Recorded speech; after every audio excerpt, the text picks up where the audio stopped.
Okay,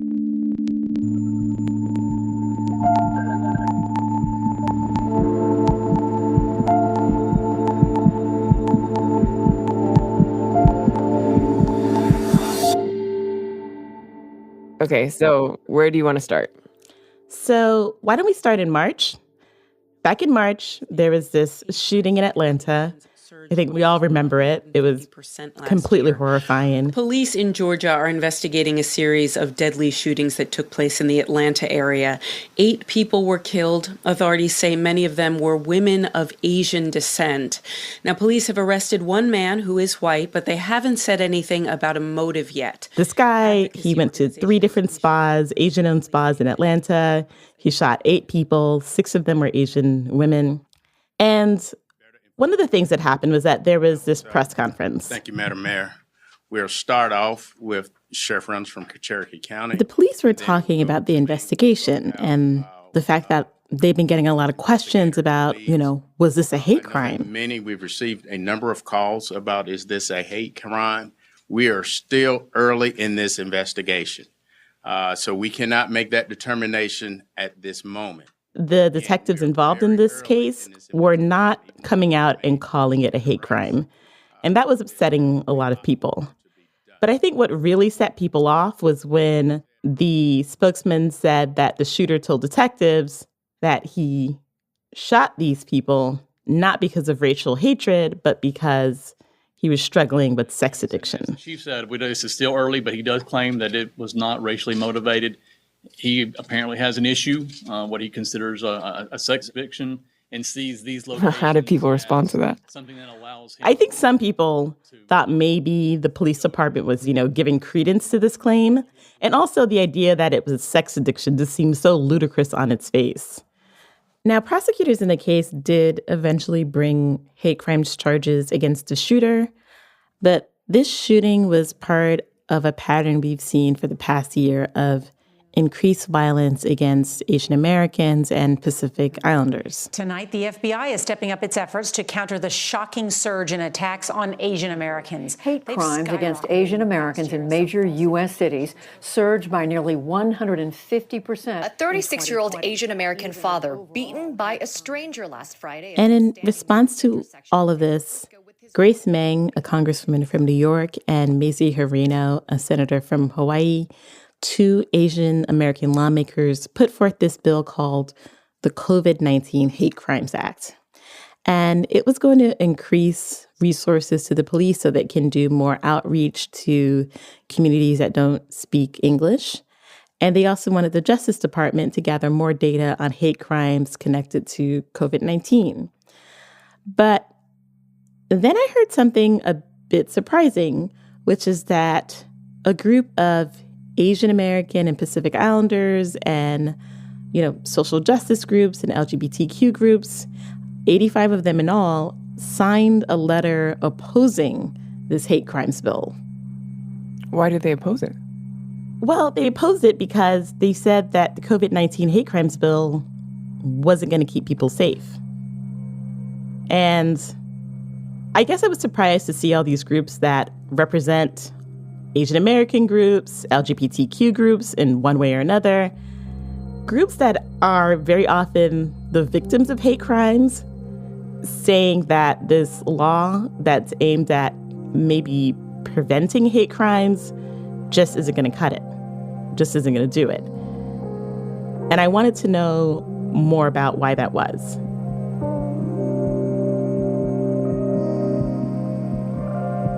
This week, correspondent Tracie Hunte investigates the origin of hate crimes legislation in our country. What changes when we call an act of violence a hate crime? Who does it protect? And makes the case that maybe we've been thinking about how to police hate all wrong. I'm Julia Longoria. This is The Experiment.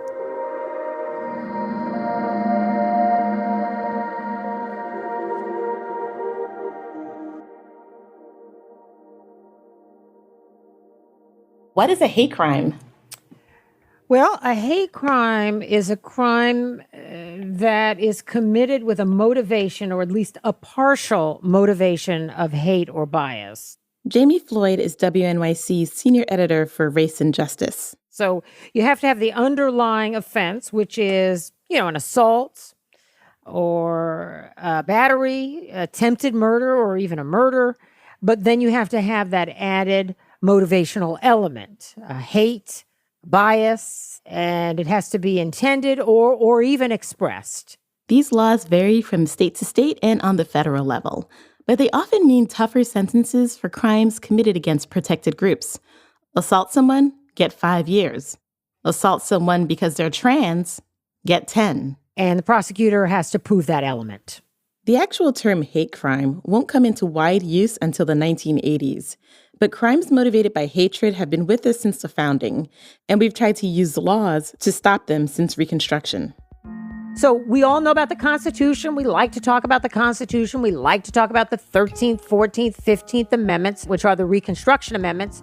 But we also know, especially as Black people, the Constitution's one thing, but then actually living and breathing the spirit of the Constitution is a whole other thing.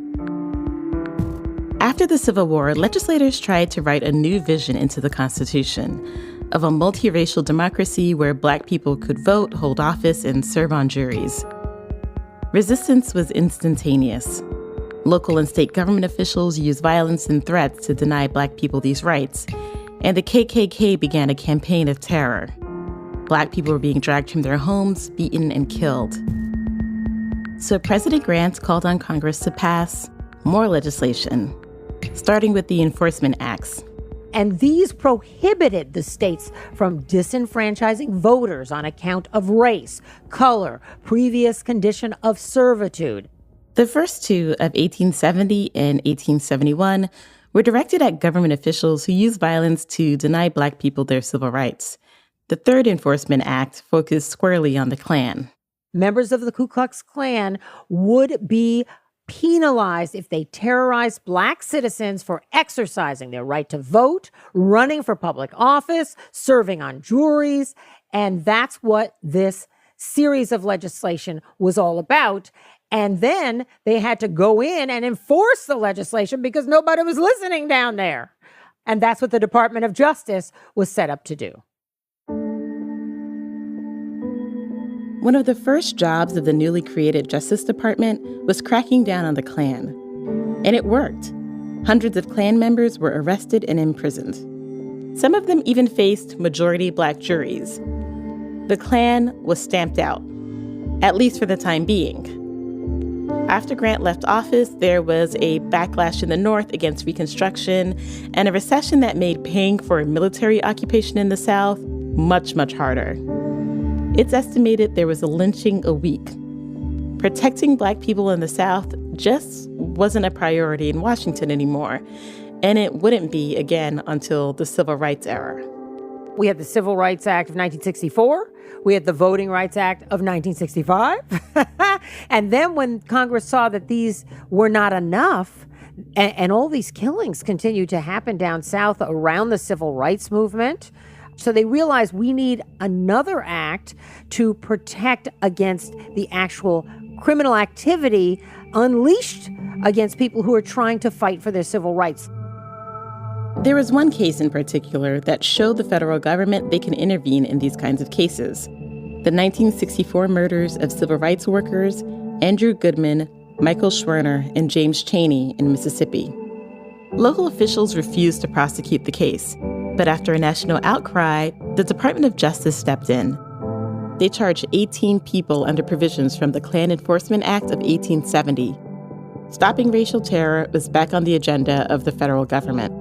In 1968, we get the Civil Rights Act, the Voting Rights Act, but Tracie, we also get the first federal hate crimes legislation in this country, 18 U.S.C. 245.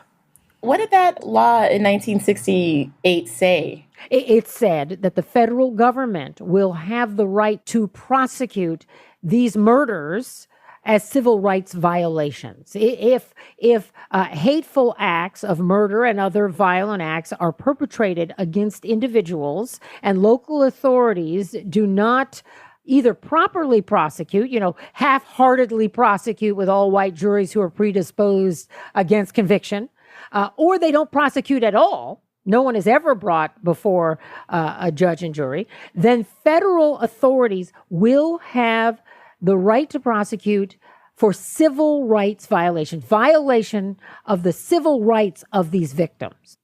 And so we kind of have these moments where hate crimes become, there's I guess, a national imperative to fight hate crimes. Yes. We had that moment post-Reconstruction. We had that moment again in the 1960s.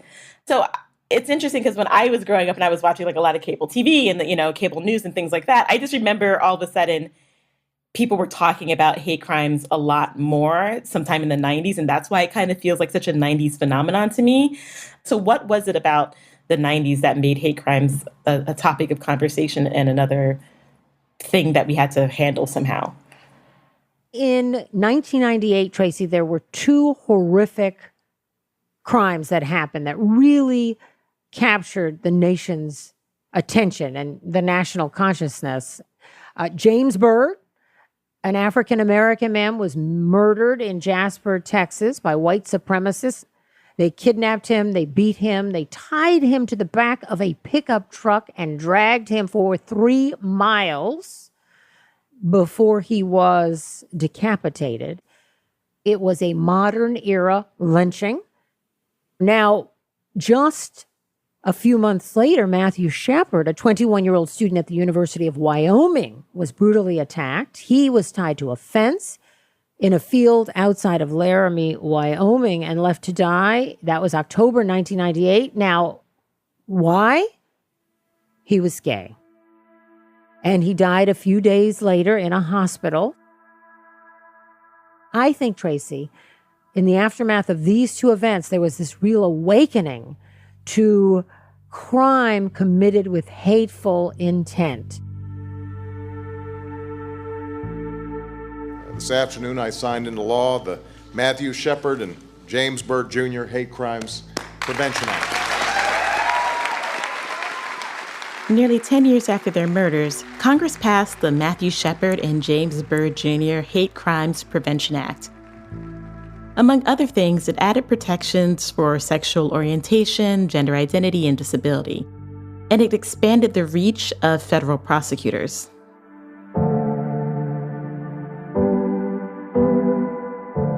At this point, you're probably noticing a pattern. Societal progress followed by violent backlash, followed by laws hoping to minimize and prevent that backlash. And repeat. We now have several federal hate crime laws. And 47 states, plus D.C. and Puerto Rico, have their own hate crime laws. But that doesn't mean hate crimes have gone away. Most of the problems have to do with the fact that police departments are not set up really well to track hate crimes. They're not focused on them. Jeannine Bell is the Richard S. Melvin Professor of Law at Indiana University Maurer School of Law. She's been studying hate crimes for more than 20 years and thinking about ways to make them more effective. The best way to get police departments to take hate crime seriously is to create bias units. Create units of police officers who are just focused on hate crime. That is the most effective mechanism for getting law enforcement officers to take this violence seriously. But how do we know that the officers who work for the bias unit are also not biased, or also not members of white supremacist groups, or also not just straight up racist? I think I have a hard time trusting police departments to take this seriously. Well, I've studied this. Yeah. I wrote a book on this, right? Bell has actually written 2 books on the subject. She's considered an expert on how police investigate hate crimes. For one of her books, Bell spent 5 months inside the bias unit of a big city police department, though she wouldn't say which one. I was inside a bias unit. And though there was one officer that I wouldn't have wanted to investigate a hate crime that I was victimized by, the vast majority of the officers would have been just fine. And I describe in the book the process of investigating these crimes converts law enforcement officers from ordinary officers to victims advocates. Part of the reason Bell says hate crime laws are needed is because they might be the only ways to prosecute certain kinds of terror. Say someone burns across my lawn. Let's take a garden variety hate crime. If it wasn't for hate crime law, that wouldn't be prosecuted at all.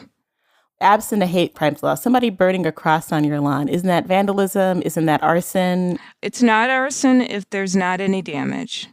And frequently with cross burning, turns out there's not. Vandalism, well, the person who you have to have injured property, right? And the perpetrator is the one that has property damage, right? Because it's their own wood that was damaged in the cross burning. So, no. If you don't have hate crime legislation, the police are not going to go out to a vandalism on your property. No. No way. Right? Police don't investigate 80% of low-level crime anyway. For me, it always seemed like a hate crime charge was like something that a prosecutor sprinkled on. Like it was just like almost like symbolic. You're wrong about that because communities need more. I mean, imagine you being targeted. Yeah. You're beaten up. A bunch of nasty slurs are directed at you while you're being beaten up. The injuries aren't particularly serious, but you've just been selected off the street because of your race. So every time you go out, you think about, oh my God, is there going to be another one of these freaks that picks me out like this? This is an additional injury. That's what hate crime law recognizes. The additional injury, the additional vulnerability, the additional harm that's caused in the context of the bias-motivated assault.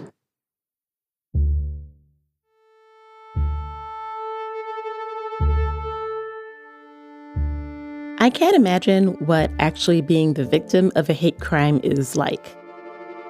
As a Black woman in the U.S., I've certainly been called names, but I've never been physically attacked because of my race or come home to find the N-word scrawled on my front door. But when something like that does happen to someone who looks like me, I do feel that vulnerability, that worry that despite record low crime rates, some freak is going to pick me out. But naming a problem is different than solving it. After the break, why hate crimes are on the rise.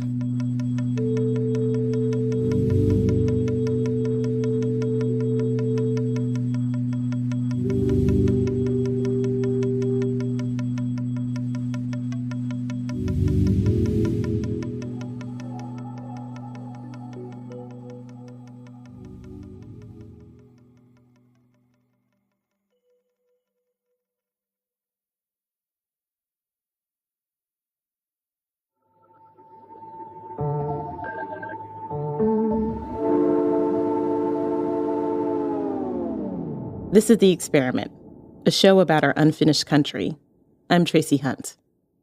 We've been trying to solve the problem of racist violence in this country for more than 150 years, and yet hate crimes rose to their highest level in almost a decade in 2019. So how do hate crime laws actually work? I took this question to WNYC Senior Editor for Race and Justice, Jami Floyd. I become a public defender because I want to essentially represent Black and brown people who are being railroaded by the system. Before Jami was a journalist, she was a public defense attorney in the Bay Area. I want to make sure they're getting vigorous representation. And what do I get? I get this client who is a white man accused of assaulting violently a Black woman and calling her the N-word in the process. A few years after California passed its own hate crime legislation, Jami found herself defending a white man against hate crime charges. He walks up to this woman in the park, doesn't know her, and he pops her in the face and calls her the N-word. No provocation at all. They're not even having an altercation. And that's my case. Did you feel conflicted as a Black woman defending a white guy who had assaulted a Black woman? I didn't like it. But when you decide to become a public defender, you decide those issues before you walk into the job. This seemed like an open and shut case, but Jami says she felt there were some complications here. In this particular case, I seriously felt this man had a mental health issue. And that's often the case with hate. Why did you think he had a mental health issue? Well, I interviewed him. I had him evaluated. And I saw him again. So I think I was right in that assessment. She eventually secured a plea deal for her client that included mental health services. The curious thing for me, and this goes back to the racism of our society, is why do so many people who have mental health issues latch on to racial hatred? Why? Why do so many people who are going to engage in a mass shooting, which is clearly a break from any sort of sane behavior, why do they latch on to hate? I don't know the answer to this question either, but I do know that racism in this country is systemic. It's practically in the water. Hate crime laws focus on the individual, and you can't fix systemic racism by punishing individual acts of hate. This is part of the reason to be skeptical of how much hate crime laws can really do. And Jami says there are other reasons too. Number one, I think hate crimes are very problematic because of the First Amendment issue. I mean, I'm really now just speaking as sort of an academician, intellectually, are we prosecuting words? Are we prosecuting thought? This question of whether hate crime laws violate the free speech rights of defendants has been tested in court. And the big case on this is Wisconsin versus Mitchell. By the way, here's the interesting fact. The case involved a group of black men and boys who had just seen the movie Mississippi Burning, getting us back right to the 1960s. Mississippi Burning is a 1988 film loosely based on the murders of James Chaney, Michael Schwerner, and Andrew Goodman, the three civil rights workers whose murders inspired the first ever federal hate crime bill. They saw the movie, they were angry about what they'd seen, and they attacked a white boy. As this young white boy walked past them, witnesses said one of the men, Todd Mitchell, said, "Y'all want to fuck somebody up? There goes a white boy. Go get him." The group ran up to the boy, beat him severely, and stole his shoes. He was in a coma for 4 days. The jury found Mitchell guilty of aggravated assault, which normally carries a sentence of 2 years. But because the jury also found that he had selected the victim based on his race, his sentence was increased to 4 years. Mitchell sought to overturn the conviction, arguing that his speech during the assault was protected under the First Amendment. That's the case that goes to the U.S. Supreme Court. These black young men and boys had said a bunch of hateful things about white people. And in the case, then Chief Justice Rehnquist says, well, that would be protected. The problem was when they acted and beat up pretty badly this white boy. And Rehnquist gives an example. Religious leaders who preach against homosexuality, that's not a hate crime. They cannot be charged with a hate crime, even though the speech may be highly offensive. It may even be hateful. As long as the preacher does not urge violence, the speech is protected and not criminal. And that's the seminal case, Wisconsin versus Mitchell. I just don't really agree. Jami says she questions the constitutionality of the decision. Well, to be clear, it is constitutional because the Supreme Court has said it's constitutional, and that's the way our system works, but I don't agree with them. Right, okay, it's constitutional, but you have a different opinion. What's your opinion about its constitutionality? I think that those boys who beat up that young white boy certainly should have been prosecuted, should have done their time, but not for hate crime. They should have done their time for assault and battery, maybe even attempted murder if it rose to that. I just don't like the enhancement. I don't like prosecuting words just because they're the words that I, this week, don't like. I just think it's speech, and speech is protected. The action is not protected. Here's the thing that I think is also sloppy about the way that we do hate crimes. Saida Grundy is an assistant professor of sociology, African American studies, and women's and gender studies at Boston University. She wrote about hate crimes for The Atlantic. So if you're a prosecutor and you're giving jury instructions, or excuse me, a judge would give jury instructions, you're like, okay, you can convict on these counts.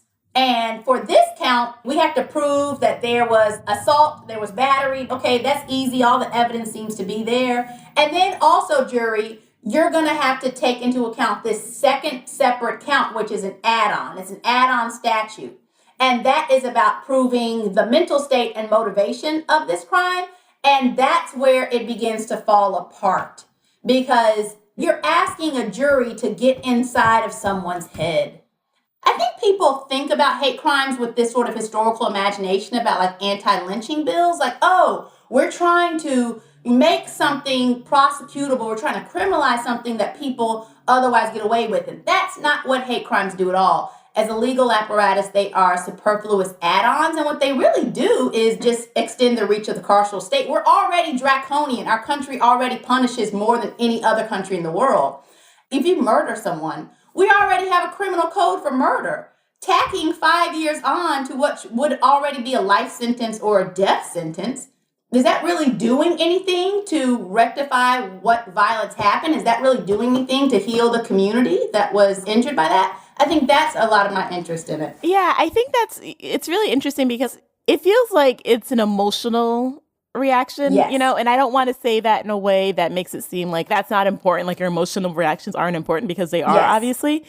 And it is devastating to think about this person would not have been shot to death if not for the fact that they were a person of color or a trans person Yes, or et cetera, et cetera, et cetera. And so we want that recognized and we need it codified some way. Yes. And it's sort of easy to say, let's punish it. The harder job would be, let's actually talk about resource redistribution that would make these communities less vulnerable, right? Well, going back to that thing, like, what does it do emotionally? It gives people the false expectation that their legislators are doing something for marginalized communities. What could a hate crime do? Let's talk about what could hate crimes do.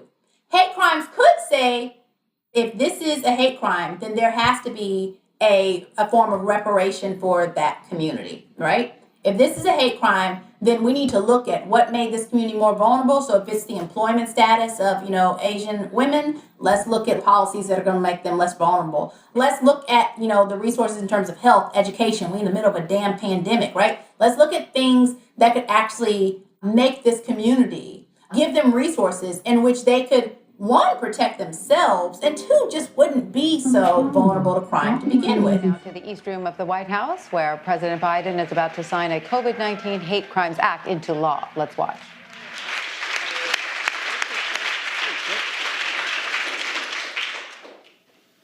My message to all of those who are hurting is, we see you. And the Congress has said, we see you. And we are committed to stop the hatred and the bias.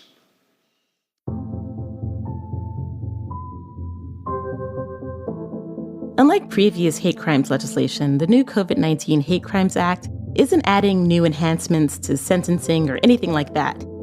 It instead aims to give police more resources so they can increase public outreach and ensure victims can get resources in multiple languages.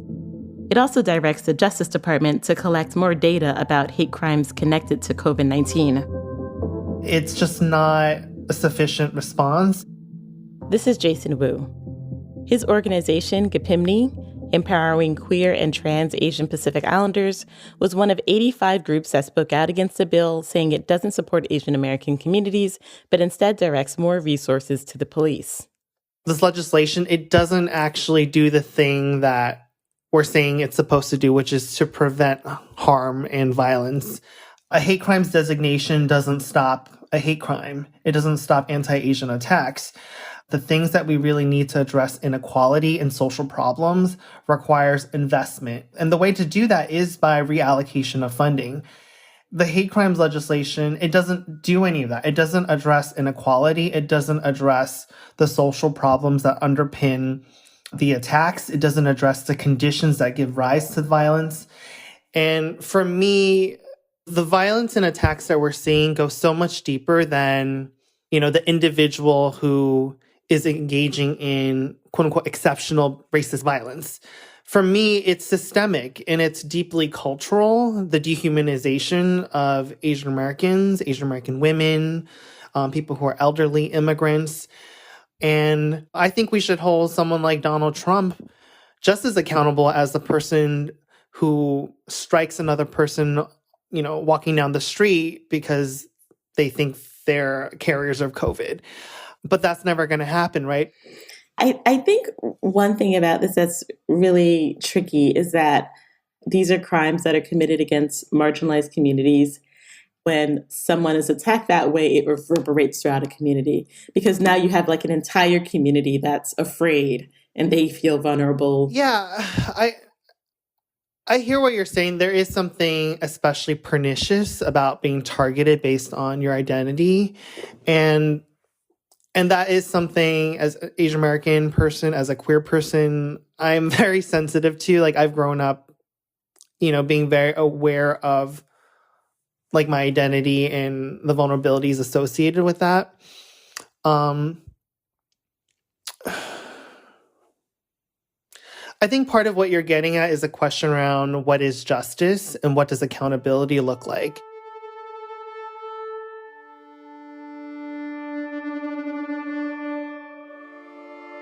While I've been thinking about this question and reaching out and talking to all these people, I kept thinking about this one crime that's always haunted me.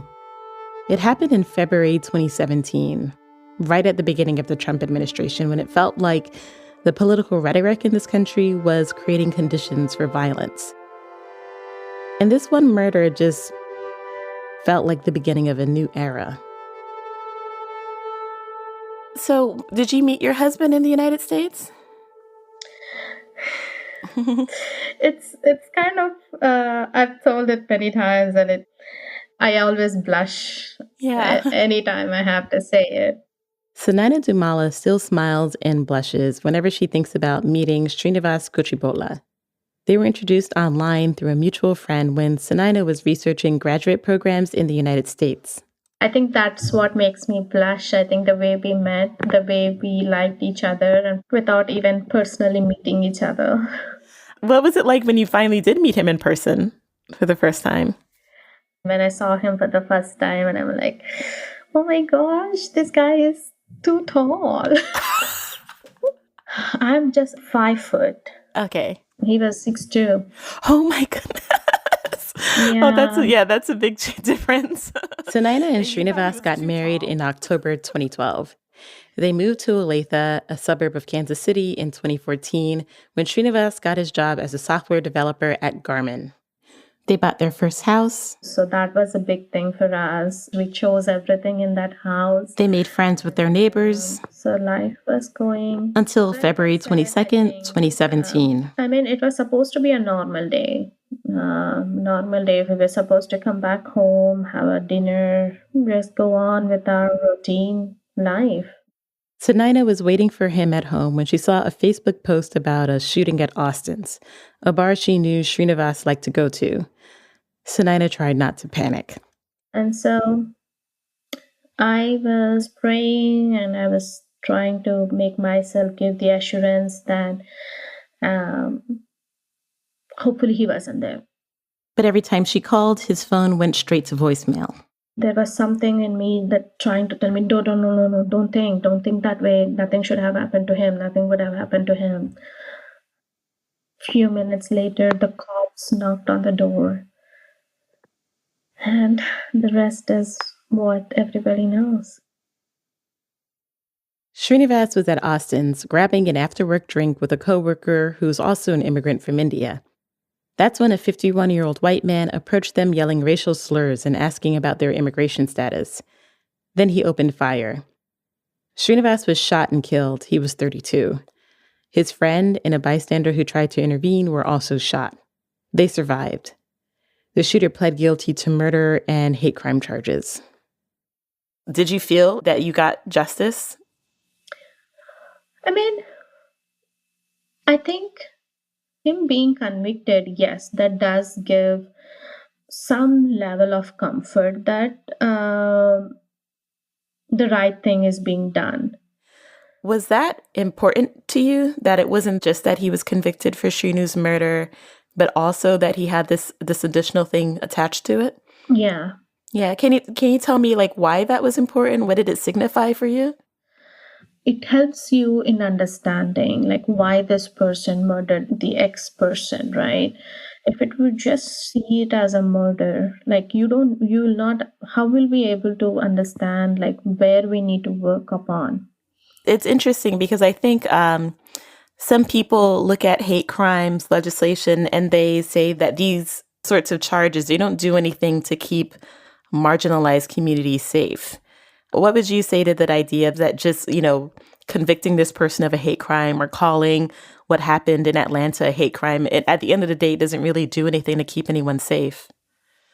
I think that is necessary from an administrative standpoint. But at a grassroots level, I think we all have to step up.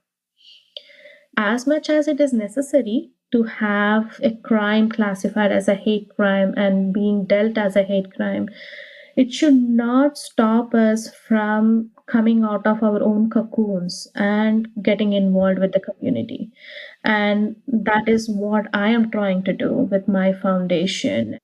Sunayana created Forever Welcome in 2019.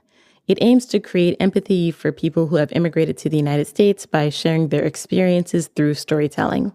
I want to create a medium where we can have this free community dialogue where everybody gets the opportunity to bridge their gaps and are more open to talk and open to learn.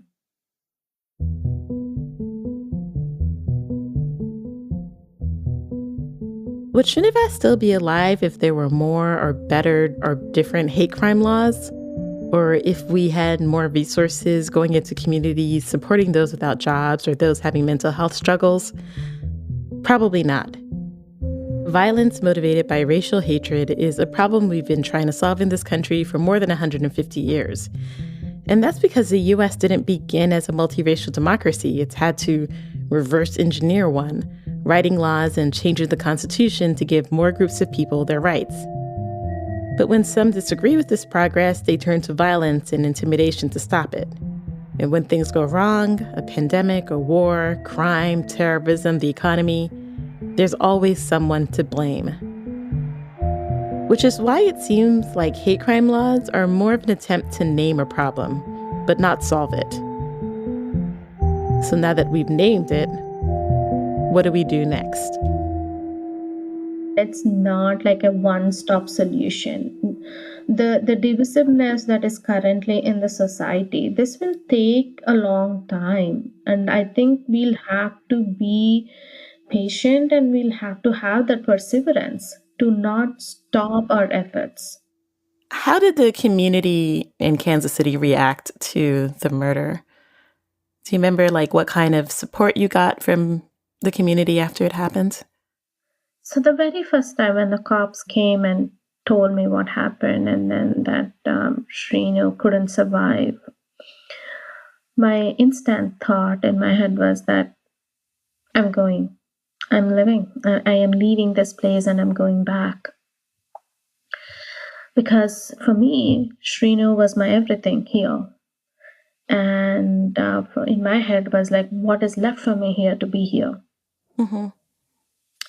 The community as such was very supportive, like the way his employer, Garmin, the way they came forward to lend their support. There were little things that show you the good in the community. The local hotels gave free accommodation to our friends that flew from outside of Kansas. The funeral homes usually don't allow to take the body outside of the funeral home.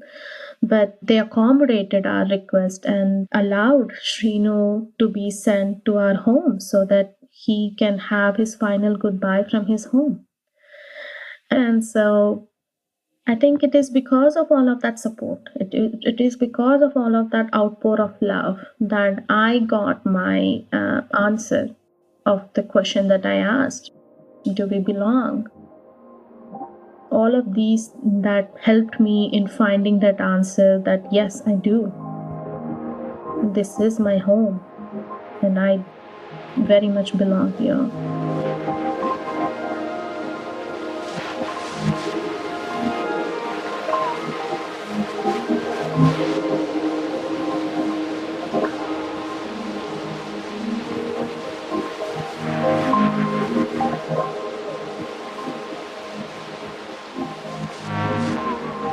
This episode was produced by me, Tracie Hunte, with help from Gabrielle Burbet.